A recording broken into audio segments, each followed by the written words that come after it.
Good morning, sit down. Sir क्या मैं आपको थोड़ा समय ले सकती हूँ? मैं आपका इंटरव्यू लेना चाहती हूँ। ठीक है, ओके, बताइए क्या क्या इंटरव्यू लेना चाहती हैं, क्या प्रश्न पूछना चाहती हैं?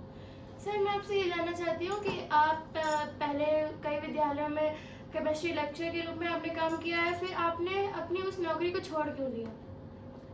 अब नौकरी छोड़ना थोड़ा सा मजबूरी हो गई कि उस समय हमारे जो पिताजी थे उनको जापानी एफ्लेटाइटिस हो गया और जापानी एफ्लेटाइटिस से उनका देहांत हो गया। तो घर में हमारी 2 बहनें थीं और खेती-बाड़ी थी, तो उसको भी देखना था। तो हमारे जो ग्रैंडफ़ादर थे, तो उन्होंने फिर ये कहा कि आप नौकरी छोड़ दें और पिताजी के नाम से ही अपना विद्यालय शुरू करें और उस विद्यालय में ही आप अपना पूरा फ्यूचर देखें और उसी को आगे बढ़ाएँ, अच्छे ढंग से चलाएँ। गाँव देहात के गरीब बच्चों की को भी शिक्षा मिल जाएगी। तो इसलिए मैंने फिर ये निर्णय लिया, नौकरी छोड़ करके अपने पिताजी के नाम से ही Shri Siyaram memorial public school मैंने संचालित किया, जो अभी तक संचालित है। सर आपके हिसाब से विज्ञान क्या है? हमें विज्ञान क्यों पढ़नी चाहिए?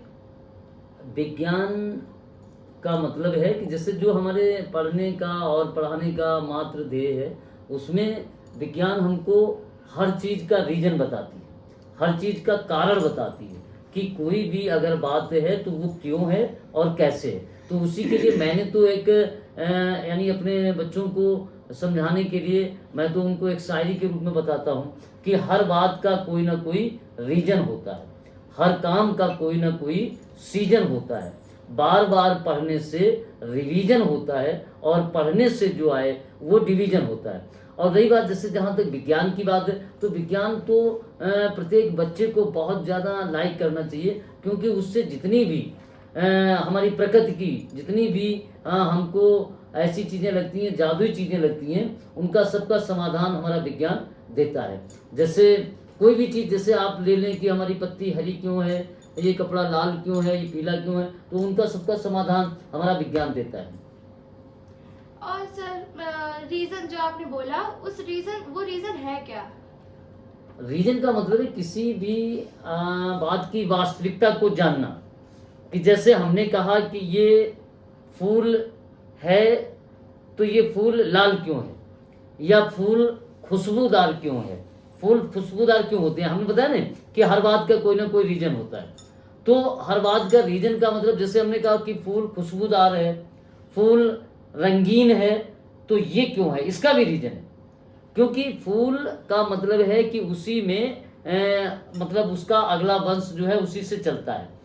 तो जो ये फूल के ये लाल रंग के या जो रंगीन भाग होते हैं, ये फूल के सहायक अंग हैं, जनन सहायक अंग हैं। इनको हम करोला के रूप में जानते हैं। और ये रंगीन और खुशबूदार इसीलिए होते हैं ताकि अन्य जो कीड़े मकोड़े हैं वो इनसे आकर्षित होकर के आएँ और इस फूल के पराग कण दूसरे पुष्प पर लेकर के जाएं और वहाँ पर निषेचन हो सके, ताकि इनके आगे का वंश चल सके। तो इसीलिए पुष्प हमारे रंगीन और खुशबूदार होते हैं। अगर ऐसा न हो तो कोई कीड़ा मकोड़ा मकरंद लेने के लिए इनके पास तक नहीं आएगा और इनके जो पराग कण हैं वो एक फूल से दूसरे फूल तक नहीं जाएंगे और इनमें निषेचन नहीं हो पाएगा, जिससे इनके बीज नहीं बनेंगे, फल नहीं बनेंगे और आगे की पीढ़ी इनकी नहीं चल पाएगी। सर क्या मैं आपसे अपना रीजन जैसे मुझे कंफ्यूजन है वो पूछ सकती हूँ? हाँ श्योर, जो भी आप रीजन चाहें उन रीजन का मैं सल्यूशन देने का प्रयास करता हूँ और ज़्यादातर मैं सल्यूशन दे पाता हूँ, क्योंकि विज्ञान को मैंने बहुत गहराई से डील किया है, समझा है। सर जैसे कि हमें कोई भी ऑब्जेक्ट या कोई भी वस्तु जो होती है वो हमें रंगीन दिखती है, या कोई कलर लाल पीला हरा या काला, मेन काला, हमें कोई वस्तु काली क्यों दिखती है? देखिए, रंगीन दिखने का मतलब है कि हमारे जो सूर्य है, सूर्य जिसके द्वारा हमें वस्तुएं दिखाई देती हैं, तो सूर्य के जो प्रकाश है उसमें 7 प्रकार की तरंगें हैं और वो 7 प्रकार की तरंगें अलग अलग हिसाब से उनको परिभाषित किया गया है, अलग अलग उनको रंग दे दिया गया है। तो ये 7 रंग हैं, वैनी आह पी नाला। तो इन्हीं से मिलकर के और अन्य रंग भी बन जाते हैं। तो अगर किसी वस्तु पे ये तरंगें पड़ती हैं, सूर्य का प्रकाश पड़ता है, तो वो वस्तु जिन तरंगों को अवशोषित कर लेता है, बाद बाकी जिस रंग की तरंग को परावर्तित कर देता है, वही रंग हमें दिखाई देता है। जैसे ये फूल हमें लाल दिखाई दे रहा है, तो इसका मतलब ये है कि इस पे सूर्य के सातों प्रकाश पड़ रहे हैं, सातों रंग के प्रकाश पड़ रहा है।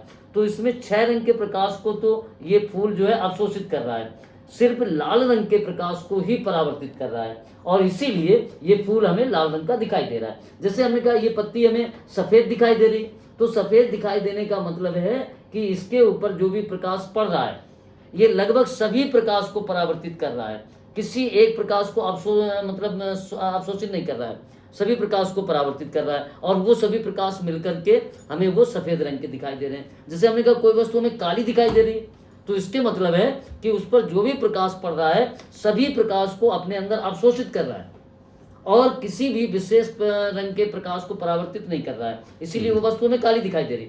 और एक बात मैं और आपको बताना चाहूंगा, यदि कोई ऐसी वस्तु है कि जिस पर पूरा जो प्रकाश पड़े, सभी रंग का प्रकाश पड़े और वो पूरे प्रकाश को अपने अंदर अवशोषित कर ले, तो जानते हो वो किस रंग की हमें वस्तु दिखाई देगी? वो हमें किसी भी रंग की वस्तु नहीं दिखाई पड़ेगी। क्यों? या वो डार्क ब्लैक होगी बिल्कुल, मतलब कि पूरा फॉर्चुनेटली प्योर ब्लैक। हाँ, मतलब अगर पूर्ण रूप से अवशोषित कर ले, 1% भी परावर्तित नहीं करे, तो वो वस्तु पहले तो हमें दिखाई ही नहीं देगी। क्योंकि वस्तु हमें दिखाई क्यों देती है? क्योंकि जब हमारे ऊपर या किसी वस्तु के ऊपर प्रकाश पड़ता है और उससे प्रकाश की किरणें परावर्तित होकर के हमारी आंख पर आती हैं, आंख की रेटिना में उसका चित्र बनता है, वो चित्र मस्तिष्क को भेजा जाता है, तब हमारा मस्तिष्क बताता है कि ये फला वस्तु है। और जब उससे प्रकाश परावर्तित ही नहीं होगा, तो हमारे आंख की रेटिना पर उसका चित्र ही नहीं बनेगा, और चित्र नहीं बनेगा तो वो वस्तु हमें दिखाई ही नहीं देगी। ये कुल इसका कारण है। Thank you for your giving your time. Nice, welcome.